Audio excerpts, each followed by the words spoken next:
जय हिंद दोस्तों। Class 10th math के वन शॉट सीरीज में आपका स्वागत है। आज हम लोग क्लास 10th मैथ के चैप्टर नंबर 3 दो चर रैखिक वाले समीकरण को पढ़ने वाले हैं। तो फ्रेंड्स, इस चैप्टर से क्वेश्चन एग्जाम में आते हैं और बहुत इंपॉर्टेंट चैप्टर है, तो आप लोग शुरू से लेकर अंत तक वीडियो को देखिएगा। आज कुछ इंपॉर्टेंट क्वेश्चन करेंगे। क्वेश्चन करने से पहले हम कुछ के कॉन्सेप्ट को समझ लेते हैं कि इसमें कॉन्सेप्ट क्या लगने वाला है। देखिए, पहला नंबर आपको इसमें समीकरण को हल करना है। दो चर समीकरण रहेगा, ठीक है। दो चर समीकरण दिया रहेगा, जैसे एक्स वाई में दिया रहेगा, एस टी में दिया रहेगा, पी और क्यू के फॉर्मूले दिया रहेगा। तो दो समीकरण दिया रहेगा, उसको हल करके करना रहेगा।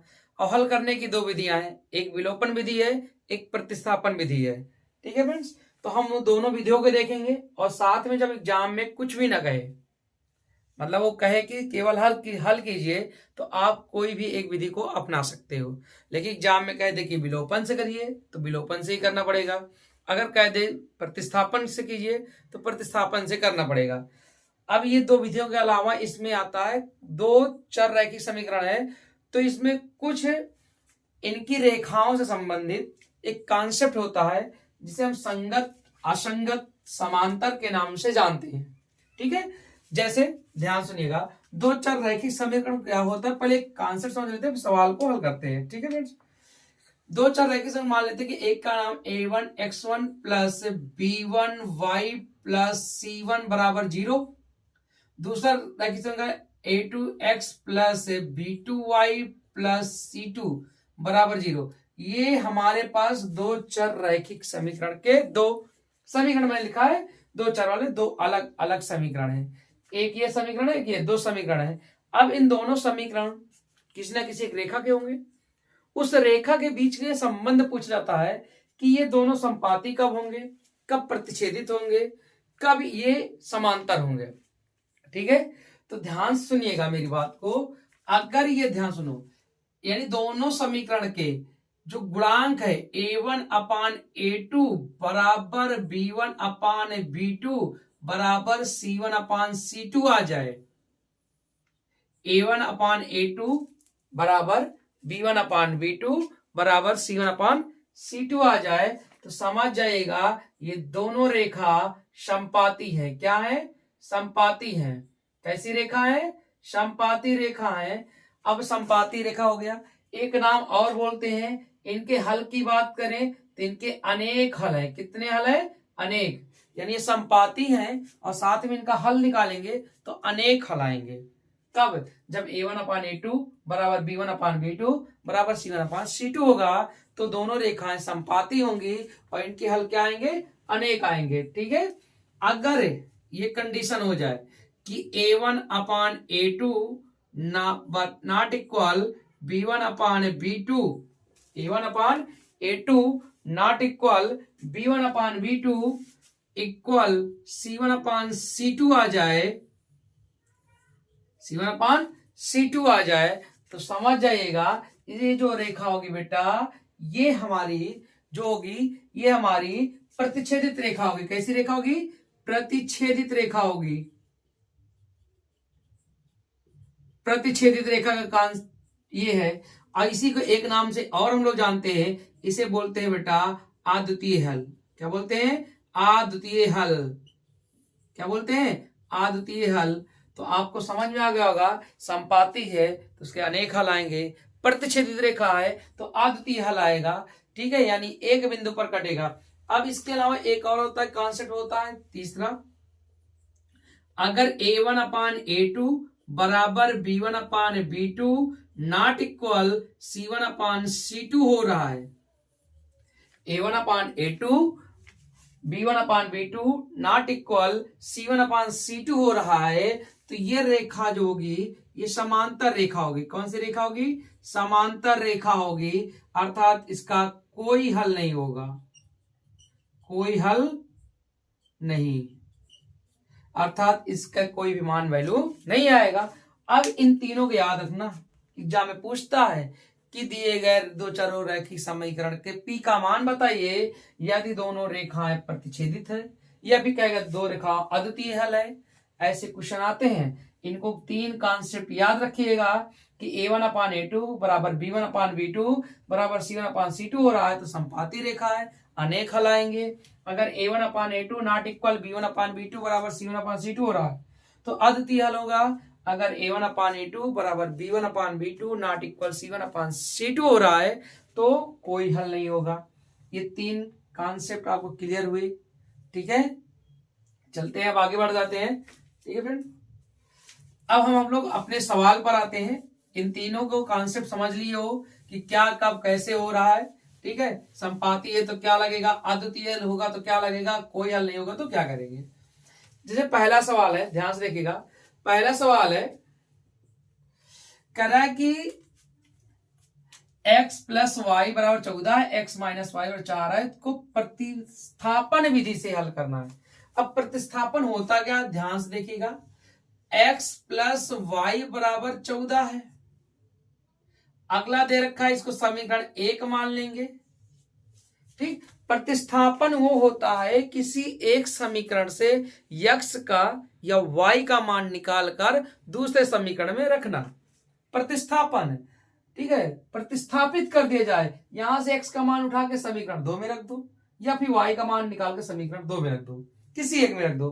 तो हम पहले समीकरण 1 से x का मान निकाल लेते हैं। तो बेटा x बराबर क्या हो जाएगा, 14 माइनस वाई, ये बन गया समीकरण 1।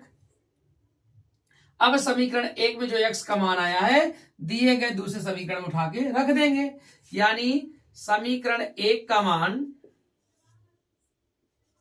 मान रखने पर जैसे हम रखेंगे x माइनस वाई बराबर 4 और x की जगह रखेंगे 14 माइनस वाई और माइनस वाई पहले से है बराबर 4। तो बेटा ध्यान देखो, ये -2y इधर 4 माइनस 14 हो जाएगा, ये प्लस में इधर जाके माइनस में हो जाएगा। तो -2y बराबर -10 आ जाएगा, माइनस में कट जाएगा, 2 पंचे 10, y का मान कितना आ गया, 5 आ गया। ये हुआ प्रतिस्थापन, अर्थात x का मान उठा के दूसरे समीकरण में रख देना। अब जो y का मान आया है, किसी समीकरण रख दो, y का मान समीकरण 1 में रखने पर, ठीक है। तो जैसे y का मान समीकरण 1 में रखेंगे तो x बराबर है 14 माइनस वाई, तो x बराबर आ जाएगा 14 माइनस 5 इक्वल टू हो जाएगा 9, यानी x का मान क्या आ गया। अब लास्ट में क्वेश्चन क्या लिखेंगे, अतः y बराबर 5 और x बराबर 9, ये हमारा क्या है, आंसर है। यही है प्रतिस्थापन, यानी किसी एक समीकरण से एक चर राशि का मान निकालकर उस चर राशि का मान दूसरे समीकरण में रखना प्रतिस्थापन विधि कहलाता है। उम्मीद करूंगा आपको समझ में आया होगा, ठीक है फ्रेंड्स। चलिए अब आगे देखिए ध्यान से, दूसरा सवाल क्या कह रहा है। दूसरा सवाल कह रहा है कि x प्लस वाई, क्या कह रहा है, x प्लस वाई बराबर 5 है, x प्लस वाई बराबर 5 है और 2x माइनस 3 बराबर 4 है। इसको हल करना है विलोपन विधि से। किस विधि से, विलोपन विधि ये होती है कि किसी एक चर राशि को विलोप कर देना, यानी किसी एक चर राशि का गुणांक बराबर करके समीकरण को जोड़ो या घटाना। दोनों समीकरण लिखने के बाद किसी एक चर राशि का क्या करके विलोप कर दिया जाए, गुणांक बराबर करके काट दिया जाए। देखो ध्यान से, जैसे कह रहा है x प्लस वाई बराबर 5 है, इसको समीकरण 1 मान लेते हैं।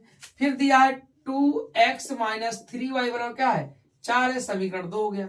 अब ध्यान से देखो, यहां x का गुणांक 1 है और यहां x का गुणांक 2 है, तो बराबर तो है नहीं, तो जिसमें बराबर नहीं उसको बराबर कर लेंगे, या तो x का गुणांक बराबर कर लो या फिर y गुणांक कर लो। तो हम लिखे, देखो समीकरण 1 में 1 है, अगर मैं यहां 2 से गुणा कर दो 2x हो जाएगा, तो लिखेंगे समीकरण 1 में 2 से गुणा करने पर, जैसे 2 से गुणा करेंगे बन जाएगा बेटा 2x प्लस 2y और बराबर 2 पंचे 10, समीकरण बन गया 3। और समीकरण 3 और 2 को जब घटाएंगे तो यहां कर देंगे 2 माइनस 3 समीकरण, यानी 2 को 3 से घटाने पर तो बेटा ये माइनस हो जाएगा, ये माइनस ये माइनस। अब जैसे 2 घटाएंगे 2x से 2x कट जाएगा, 2x से 2x कट जाएगा अब 3xy यहाँ माइनस में और 2y माइनस में कितना हो जाएगा, माइनस में जुड़ जाता है, -5y। इधर 4 में से 10 जाएगा तो माइनस कितना बचेगा, 6 बचेगा। y बराबर आ गया, माइनस में कट गया, 6/5 आ गया। y का मान कितना आ गया, 6/5। अब y का मान समीकरण कहाँ रखते हैं, किसी में रख दो। y का मान समीकरण 1 में रखने पर तो x प्लस वाई बराबर कितना है, 5। तो x बराबर क्या हो जाएगा, 5 - y। अब उठा के रख दो, x बराबर 5 - 6/5। अब हल कर लेंगे तो 25 - 6 l से 5 आ जाएगा। हल करेंगे तो 25 में से 6 गया, 19/5 इसका आंसर हो जाएगा। यानी x का मान 19/5 आया और y का मान हमारा क्या है, 6/5। आराम से कर सकते हैं। आप चाहते तो y वाले को बराबर कर लेते, 3 से गुणा करना पड़ता है, 3x होता, ये 3y होता, ये 15 होता। फिर घटाते ना, फिर जोड़ लेते, क्यों, क्योंकि ये प्लस है ये माइनस है, तो जोड़ते तो कट जाता 3x से 3x। अब यहाँ 3x होता, 2x, 3 2 5x, ये जुड़ जाता 15 4 19, और 19 ऊपर आता 5 नीचे जाता 19/5। यानी किसी एक को बराबर करो, आंसर सेम ही आने वाला है। जब बराबर करके काटते हैं तो विलोपन होता है, जब निकाल के दूसरे में रखते हैं तो प्रतिस्थापन विधि होता है। उम्मीद करूंगा दोनों सवाल आपको समझ में आया होगा बेटा। अब आगे देखते हैं सवाल नंबर 3। अब सवाल नंबर 3 देखो, सवाल नंबर 3 में कह रहा है कि 2x + 3y = 11 और 2x - 4y = -24 को हल करो। अब इसमें कुछ कहा नहीं है किस नियम से हल करना है, तो आपकी इच्छा, जैसे करना हो कर लीजिए, विलोपन लगा लीजिए, प्रतिस्थापन लगा लीजिए, कोई भी लगा लीजिए। तो कह रहा है क्या, सवाल नंबर 3 में 2x + 3y = 11 और अगला समीकरण 1 मान लेते हैं। अगला 2x - 4y = -24, समीकरण 2। अब हम लोग अधिकांश सवालों को विलोपन लगाएंगे। अब यहाँ विलोपन देखो, 2x है, यहाँ पे 2x है, बराबर है तो गुणा करने की जरूरत नहीं है। तो क्या करेंगे बेटा, दोनों को माइनस कर देंगे, दोनों माइनस करेंगे तो ये माइनस बन जाएगा, ये प्लस बन जाएगा, ये प्लस बन जाएगा। तो अब ये कट जाएगा। अब बताओ 4 और 3 कितना होता है, 7y, और इधर 24 और 11 कितना होता है, 35। काटेंगे 7 5 35, y का मान कितना आया, 5। अब y का मान कहाँ रख दें, समीकरण 1 में रखने पर। समीकरण 1 में रखेंगे 2x + 3y = 11। तो 2x 3y का मान कितना, 5 = 11। तो 2x = 11, ये 3 5 15 माइनस में होगा, 3 5 15 किसमें होगा, माइनस में। तो 2x बराबर कितना, 11 में से 15 गए -4, तो x बराबर कितना आ जाएगा बेटा, 2 दूना 4 -2। x का मान -2, y का मान 5 आएगा। लास्ट में क्वेश्चन में आंसर इसे लिखना है, अतः x बराबर -2 और y बराबर 5, y बराबर 5। ठीक है ना, आराम से इसे रखेंगे, आपका आंसर आ जाएगा। ठीक है, चलिए सवाल नंबर 3 हो गया। इसी तरह सवाल नंबर 4 भी है आपका। सवाल नंबर 4 क्या कह रहा है, ध्यान से देखिएगा। सवाल नंबर 4 ये कह रहा है बेटा कि 1/2x + 1/3y = 2, समीकरण 1 हो गया। फिर अगला कह रहा है 1/3x + 1/2y = 13/6, समीकरण 2 हो गया। अब ध्यान से देखो, अंश बटे हर में आया कि नहीं आया। अब देखो ऊपर तो बराबर ही है, नीचे वाले 2x है, यहाँ 3x है, तो आपको कुछ नहीं करना है, इस 3 का नीचे गुणा कर दीजिएगा और इस 2 का नीचे गुणा कर दीजिएगा। अब नीचे गुणा करने का मतलब है अंश बटे हर का मामला आ जाएगा, अंश बटे हर का मामला आ जाएगा। तो यहां लिखेंगे क्या बेटा कि समीकरण 1 में 1/3 से तथा समीकरण 2 में 1/2 से गुणा करने पर। अब जैसे 1/3 से करेंगे तो 2 तिहाई 6 हो जाएगा, 1/6x हो जाएगा, प्लस यहां 3 से गुणा होगा तो 1/9y हो जाएगा, बराबर यहां 3 से गुणा होगा तो 2/3 हो जाएगा, समीकरण 3 बन जाएगा। अब देखो यहाँ पर एक करेंगे, 1/2 से करेंगे तो 6x आ जाएगा, यहां करेंगे तो 1 बटा कितना, 2 दूना 4y हो जाएगा, और इधर करेंगे तो ध्यान से देखना 2 से, तो 13/12 हो जाएगा, समीकरण 4 बन गया। अब फिर वही चीज प्रोसेस घटा देंगे, तो ये माइनस ये। देखिए फ्रेंड्स, तो यहां से घटाएंगे 1/9y में से 1/4y बराबर 2/3 में से 13/12 घटाएंगे, तो यहाँ एलसीएम कितना आ जाएगा, 36y आ जाएगा। 9 से भाग करें 9 चौक 36, और इसको 4 से भाग के 4 9 36, इधर एलसीएम कितना आ जाएगा, 12 आ जाएगा। एलसीएम कितना आ जाएगा फ्रेंड, 12। 3 चौक 12, 4 दूनी 8 और 13, 12 से कटेगा 12 कम 12 और 13 आ जाएगा। 9 में 4 में से 9 जाएगा, -5/36y बचेगा बराबर, यहाँ -5/12 बचेगा। ये काट देंगे, 12 कम 12 बढ़ते 36 हो जाएगा, अर्थात y बराबर जो आएगा फ्रेंड्स, y बराबर कितना आ जाएगा, 1/3 आ जाएगा। y का मान कितना आया, 1/3 आया। अब y का मान समीकरण 1 में रख देते हैं, इधर हल कर देते हैं।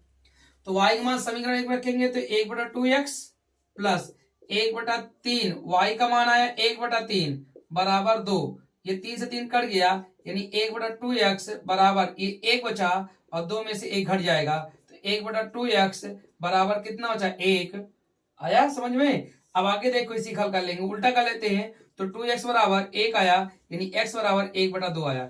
x बराबर कितना आया, 1/2, यानी y का मान 1/3, x का मान 1/2। इसी तरह आपको मान निकाल के सवाल में पुट करना है और x y का मान निकालना है, ठीक है। चलिए अब आगे देखते हैं। चलिए फ्रेंड्स, अगला सवाल देखते हैं। सवाल कर रहा है p के लिए कौन सा मान समीकरण के एक अद्वितीय हल है। अभी आपको सिखाया, क्या सिखाया था शुरुआत वीडियो में, कि अद्वितीय हल की कंडीशन क्या होती है। अगर अद्वितीय हल है तो इसका मतलब प्रतिच्छेदित रेखा है। क्या है, प्रतिच्छेदित रेखा है। तो सवाल नंबर 5 के लिए, अगर इस समीकरण का अद्वितीय हल है, क्या 4x plus P Y plus 8 बराबर 0, आगे लिखेंगे 2x प्लस 2y प्लस 2 बराबर 0, तो लिखिएगा चूंकि a1x plus b1y plus c1 बराबर 0, कामा a2x प्लस b2y और प्लस c2 बराबर 0 का अद्वितीय हल है, अद्वितीय हल है, तो हमें पता है क्या बेटा, कि a1 upon a2 not equal b1 upon b2 equal c1 upon c2। तो अगर अद्वितीय हल है तो कंपेयर कर लेंगे।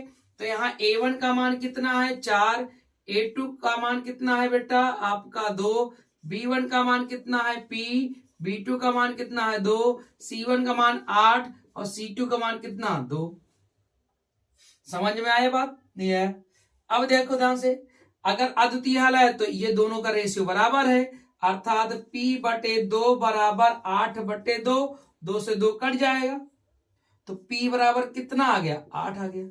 p बराबर 8 आ गया, p बराबर कितना आ गया, 8 आ गया। आपका समझ में आता नहीं आ रही है, तो p बराबर क्या आ गया, 8 आ गया। यही हमारा आंसर है, बस आपको ये याद होना चाहिए। अब फिर सूत्र में रख देंगे, क्यों, क्योंकि अब हमें पता है अगर यह अद्वितीय हल है तो b1 अपान b2 का रेशियो बराबर होगा c1 अपान c2 का रेशियो, ये याद रखना है, ठीक है।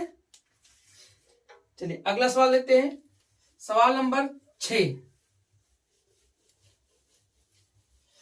सवाल नंबर 6 कह रहा है कि पेंसिल 5 पेंसिल तथा 7 कलम का मूल्य 50 रुपए है। जब 7 पेंसिल और 5 कलम का मूल्य 46 रुपए है, तो एक पेंसिल और एक पेन का मूल्य बताइए। तो हम लोग मान लेंगे सवाल नंबर 6 में, क्या माना, पेंसिल माना पेंसिल का मूल्य x रुपए और कलम का मूल्य y रुपए। अब 5 पेंसिल, एक पेंसिल का x तो 5 पेंसिल का 5x, तो लिखेंगे शर्त फर्स्ट, यानी देखिए प्रश्नानुसार शर्त पहले क्या कह रहा है, 5 पेंसिल 5x, 7 पेन 7y, कितना 50 रुपए, समीकरण फर्स्ट। शर्त सेकंड लिखेंगे, 7 पेंसिल हो गई 7x, 5 पेन हो गया 5y, 46 रुपए, समीकरण 2। अब देखो x का गुणांक बराबर कर लेते हैं। x का गुणांक 5 है, यहाँ 7 है, तो 7 से इसमें 5 से इसमें गुणा कर दो, तो लिखेंगे समीकरण 1 में 5 से तथा समीकरण 2 में 7 से गुणा करने पर अब जैसे गुणा करेंगे 7 से इसमें, तो 7 पचे 35 x 7 49 y और 7 पचे 35 350 समीकरण 3 बन जाएगा। 5 इसमें 7 पचे 35 x 5 25 y और इधर 5 छंग 30 और 5 चौक 20 20 3 23 भाई। 7 से इसमें 7 पचे 35 7 49 7 पचे 35 350। 5 से इसमें 5 सत्ते 35 5 25 और 5 छंग 30 5 चौक 20 3 23। ये बन जाएगा समीकरण 4। अब दोनों घटा देंगे, ये माइनस ये कट जाएगा। 49 में से 25 घटाएंगे तो 24 आएगा। इधर 0 घटेगा, 5 में से 3 गया 2 गया, यहां जो घटाएंगे बेटा आपका 3 में से 2 गया 1, तो 24 पंचे होता है 120, तो y बराबर होता है 5, यानी y का मान 5 आ गया। अब y का मान समीकरण 1 में रखने पर, जैसे रखेंगे 1 में तो 5x प्लस y का मान क्या है 5 है, तो 7 गुणे 5 35 बराबर 50, तो 5x बराबर 35 घट जाएगा 15 बचेगा, तो x का मान कै रुपए आ गया 3 रुपए। तो यहां लिखेंगे अतः एक पेंसिल कितने रुपए की, x माने थे ना 3 रुपए, और कलम, एक कलम कितने रुपए की बेटा, y माने थे 5 रुपए की। ये हमारा क्या है आंसर है, ये हमारा क्या है आंसर है। दिख नहीं रहा होगा, थोड़ा एडजस्ट कर लीजिएगा। एक पेंसिल 3 रुपए में है और एक कलम कितने रुपए में है 5 रुपए में है, ठीक है। तो आपका हो जाएगा ये हमारा आंसर पेन और पेंसिल का। ठीक, ऐसे सवाल आता है। एक बार क्वेश्चन आया था कुर्सी और मेज पे आता है। यहाँ कुर्सी कह देगा कि 5 कुर्सी तथा 7 मेज का मूल्य 50 रुपए है, तो आप ऐसे कर सकते हो, आराम से कर सकते। बैग का आता है, ठीक है। तो मतलब कॉन्सेप्ट यही रहने वाला है, बस ये पेंसिल कलम बदलते रहेंगे। कभी आपका कुर्सी में जा जाएगा, कभी कुछ आ जाएगा, ठीक है। अगर वीडियो अच्छा लगे तो कमेंट जरूर कर दिया करो फ्रेंड्स, ठीक है बेटा। चलो अब आगे देखते हैं सवाल नंबर 7। सवाल नंबर 7 कह रहा है 2 अंकों की एक संख्या में अंकों का योग 12 है। यदि अंकों के स्थान बदल दिए जाएं तो प्राप्त संख्या मूल संख्या से 18 अधिक हो जाती है। तो जब कभी 2 अंक है तो आप 2 अंकों वाली संख्या मान लिया करिए। तो यहां लिखेंगे माना दहाई का अंक x और इकाई का अंक, इकाई अंक क्या मानोगे y। तो बेटा संख्या जो बनती है दहाई में 10 से गुणा और इकाई में 1 से गुणा करके जोड़ा जाता है। दहाई में 10 से गुणा, इकाई में 1 से गुणा करके जोड़ दिया था, तब संख्या 2 अंक वाली बनती है। तो ये संख्या हो गई। अब कहेगा प्रश्नानुसार, प्रश्नानुसार में शर्त फर्स्ट में कह रहा है कि अंकों का योग 12 है। तो अंक हमारे दहाई का ही होते हैं, तो अंकों का योग यानी x प्लस वाई बराबर कितना है 12, समीकरण 1। शर्त सेकंड ये कह रहा है कि अंकों का स्थान बदल दिए जाए, यानी जहां x है वहां y आ जाए, तो हो जाएगा 10y प्लस x। जब बदल दिए तो संख्या ये प्राप्त हुई। अब सब संख्या प्राप्त संख्या हुई, मूल संख्या से 18 अधिक है, और मूल संख्या हमारी 10x प्लस वाई, इससे कितना अधिक है 18 अधिक है। इसको इधर लेके आओ, तो 10y plus x minus 10x और फिर माइनस वाई बराबर 18। ये घटा देते हैं तो ये बन जाएगा बेटा आपका कितना, ये हो जाएगा आपका 9y माइनस 9x बराबर 18। 9 कॉमन लेते हैं, y माइनस x बराबर कितना आ गया 2। समीकरण क्या बन गया 2। अब समीकरण 1 और 2 के देखो गुणांक बराबर है x y को, तो दोनों घटा लेते हैं। यहां लिख लेते हैं पहले एक वाले को, तो लिखा है x प्लस वाई बराबर 12। समीकरण ये 1 है, दोनों को जब माइनस करेंगे बेटा तो ये दोनों को जोड़ लेते हैं। दोनों को जोड़ लो या घटा लो, कुछ भी कर लो, जो आपकी इच्छा है। तो दोनों क्या कर लेते हैं, प्लस कर लेते हैं। जैसे प्लस करेंगे ये x माइनस में और ये प्लस में कट जाएगा, y कितना हो जाएगा 2y, इधर 12 2 14 हो जाएगा। y का मान कितना आ जाएगा 7 आ जाएगा। y का मान 7 आया तो कहां रख दें, समीकरण 1 में रखने पर। जैसे समीकरण 1 में रखेंगे तो बेटा x प्लस वाई बराबर 12 है, तो x प्लस 7 बराबर 12, तो बेटा आ जाएगा x बराबर 12 माइनस 7, यानी x बराबर कितना आ गया 5, x बराबर 5। तो संख्या पूछा है ना, तो संख्या तो हमारी यही है, संख्या हमारी ये है, तो संख्या बराबर क्या हो जाएगा, संख्या बराबर हो जाएगा 10x प्लस वाई, और 10x का मान आया है कितना, x का मान 5 आया है और प्लस y कितना है 7 है, तो 10 पचे 50 7 57, ये संख्या कितनी हो जाएगी 57 हो जाएगी। यही हमारा आंसर है, ये हमारा क्या है आंसर है। तो इसके लिए सबसे पहले संख्या में दहाई इकाई मानना पड़ता है। अब इस तरह सवाल हर बार आते हैं।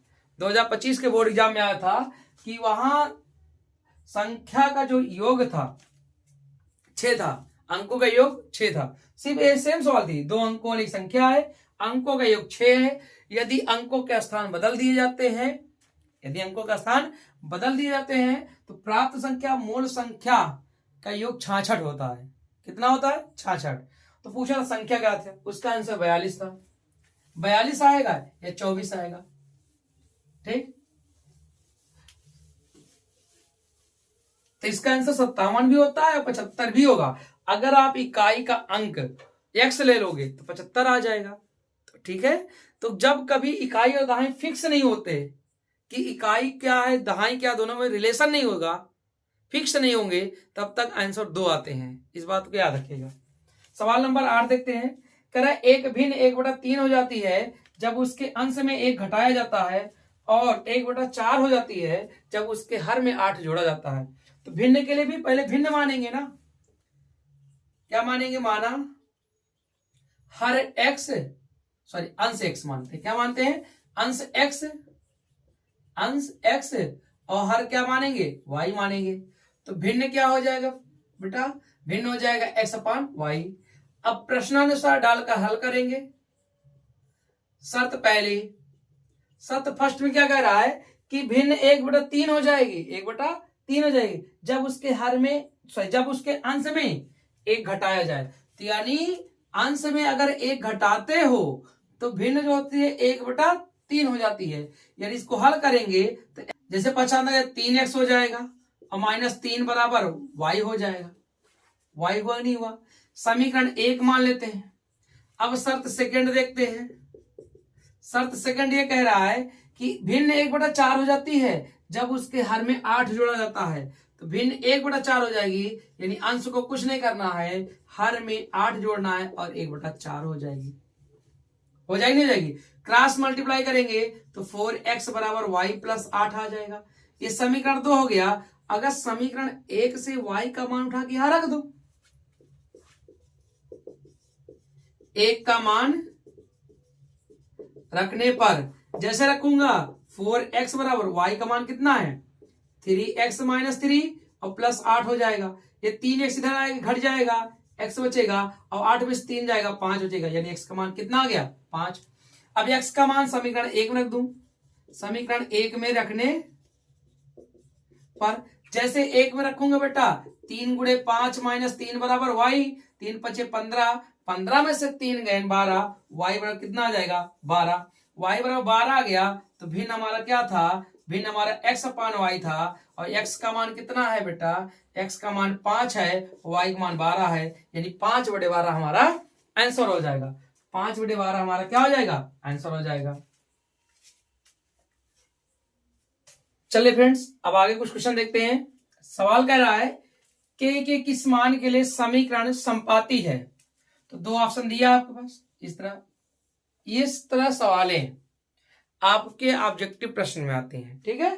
करेक्ट के किस मान के लिए समीकरण संपाती है, तो संपाती है, अगर सवाल नंबर क्वेश्चन के लिए संपाती है बेटा, तो संपाती के लिए कंडीशन हम आपको बता रखे हैं।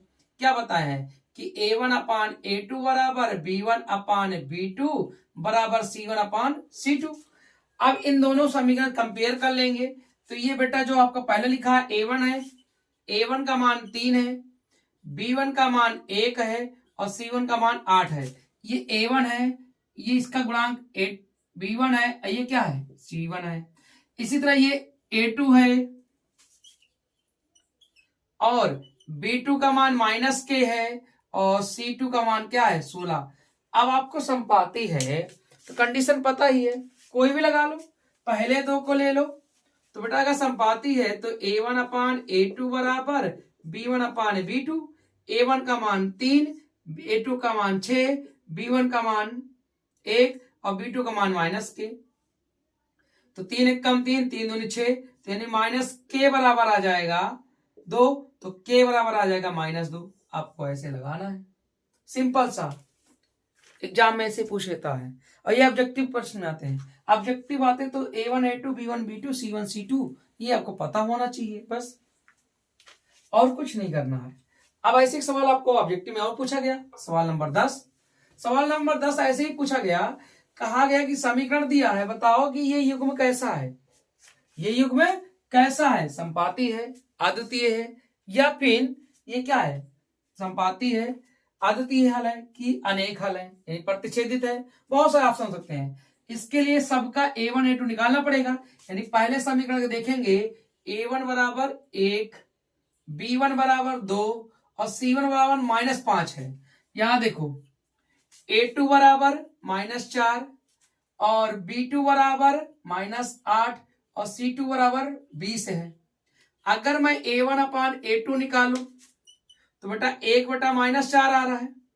अगर मैं B1/B2 निकालूं तो 2/-8 इक्वल टू -1/4 आ रहा है। C1/C2 निकालूं बेटा तो -5/20 अर्थात -1/4 आ रहा है। तो हम देख रहे हैं A1/A2 बराबर B1/B2 बराबर C1/C2 बराबर -1/4 आ रहा है। यानी तीन के तीनों रेशियो ABC के रेशियो बराबर है। इसका मतलब जब बराबर होते हैं तो कौन सी कंडीशन होती है, संपाती होती है। यानी इसके युग्म कैसे हैं, संपाती है, अर्थात अनेक हल वाले हैं। क्या है, अनेक। अब ऑप्शन में तो संपाती होगा या फिर अनेक हल होगा। ठीक है, तो अब आपको समझ में आ गया होगा कि एग्जाम में कैसे करना है, एग्जाम में ऐसे चेक करना है।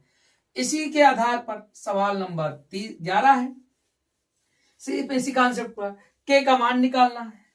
इसके पहले भी के का मान निकालना था। यहां अब समांतर है, समांतर है तो कोई हल नहीं है, समांतर है तो कोई हल नहीं है। तो जब समांतर है तो इनका रेशियो क्या बताया था बेटा कि A1/A2 बराबर B1/B2 नॉट इक्वल C1/C2। अर्थात A1 A2 और B1 B2 लेना है, C1 C2 से आंसर नहीं आएगा।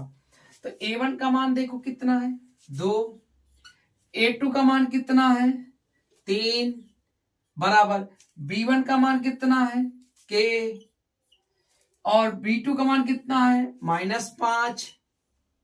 तो अब इसे गुणा कर लेंगे, बस K बराबर आ जाएगा, ये 5 दूनी -10 और इधर 3K आ जाएगा।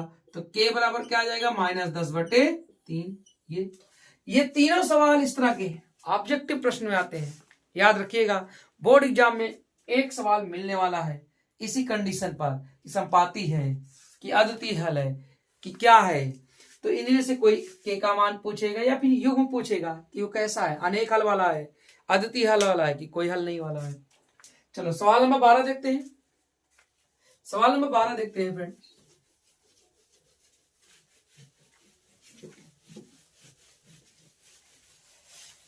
सवाल नंबर 12 कह रहा है कि दो संख्याओं का अंतर 26 है। दो संख्याओं का अंतर 26 है। तो माना या मान लेंगे, माना पहली संख्या, देखो इसके दो तरीके हैं, ध्यान सुनना, और एक संख्या दूसरी की 3 गुनी है। तो जब पहली संख्या दूसरी संख्या में रिलेशन दे रखा है तो कह रहे एक संख्या दूसरी 3 गुनी है। तो मान लेंगे, माना दूसरी संख्या क्या हो जाएगी x और दूसरी की 3 गुनी पहली है। तो पहली संख्या क्या हो जाएगी 3x, जिसका गुना हो उसको x मानो। तो दूसरी लिखा है तो x और दूसरी की 3 गुनी है पहली 3x। अब यही दो संख्या मिल गई और दोनों संख्याओं का अंतर 26 है, अर्थात बड़ी संख्या कौन है 3x है तो बेटा प्रश्नानुसार ये 2 नंबर सवाल आती है। 3x में से x घटा दिए, दोनों संख्याओं का अंतर कितना आया? 26। तो 2x बराबर कितना आया? 26। x बराबर कितना आया? 13। x बराबर कितना आया? 13। x बराबर 13। अगर एक संख्या 13 है, x बराबर 13, तो पहली संख्या क्या होगी?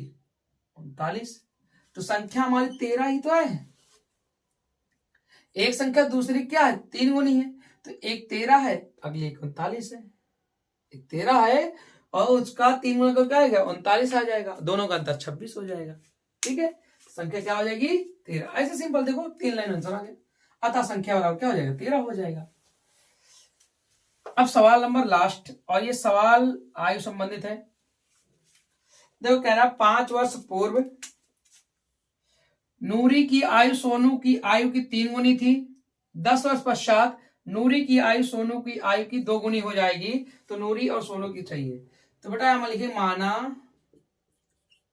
नूरी की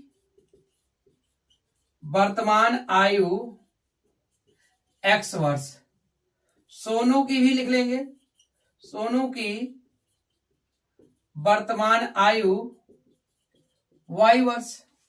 ठीक है, अब प्रश्नानुसार डालेंगे। प्रश्नानुसार शर्त फर्स्ट कह रहा 5 वर्ष पूर्व। अब 5 वर्ष पूर्व का मतलब क्या हुआ? 5 वर्ष पूर्व। अच्छा, 5 वर्ष पूर्व का दोनों की आयु घटेगी, यानी x -5 होगा और y -5 होगा। ये हुआ 5 वर्ष पूर्व, दोनों की आयु लिख दिया। 5 वर्ष पूर्व नूरी की आयु, ये जो नूरी की आयु है सोनू की आयु की 3 गुनी है। सोनू का ये है, 3 गुनी कर दो, बस एक इक्वेशन बन गया। इसको आगे बढ़ा लेते हैं। तो ये हो जाएगा x -5 बराबर 3y -3 5 15। इसको इधर बुलाओ तो बेटा आगे बढ़ा लिख लेते हैं। तो x -3y ये जाएगा प्लस में तो हो जाएगा -10। ये बन गया समीकरण फर्स्ट। अब समीकरण सेकंड शर्त के 10 वर्ष बाद कह रहा है, 10 वर्ष बाद। अब जब 10 वर्ष बाद कहेगा तो नूरी की आयु में 10 साल जोड़ेंगे और सोनू की भी आयु में 10 साल जोड़ेंगे। 10 वर्ष बाद नूरी की आयु सोनू की आयु की 2 गुनी रह जाएगी, यानी सोनू की आयु क्या गुनी? 2 गुनी रह जाएगी। आगे बढ़ा लेते हैं इसको बेटा। तो x + 10 बराबर 2y + 20, इधर घटा लो। तो x - 2y बराबर 10, 20 में 10 गए 10। समीकरण क्या बन गया? 2। अब गौर से देखो, समीकरण 2 का x बराबर है तो दोनों घटा देते हैं। तो समीकरण यहां लिख लेते हैं, x - 3y बराबर -10 और x - 2y बराबर कितना है? 10। अगर मैं दोनों को क्या कर दूं, समीकरण 1 समीकरण 2 दोनों को माइनस कर दूं, तो बेटा जब माइनस करूंगा ये माइनस, ये प्लस बन जाएगा, ये माइनस बन जाएगा, ये कट जाएगा। 3 में से 2 जाएगा तो 1y माइनस में, इधर 10 10 - 20 हो जाएगा और y प्लस बन जाएगा। तो y बराबर कितना आया? 20 वर्ष।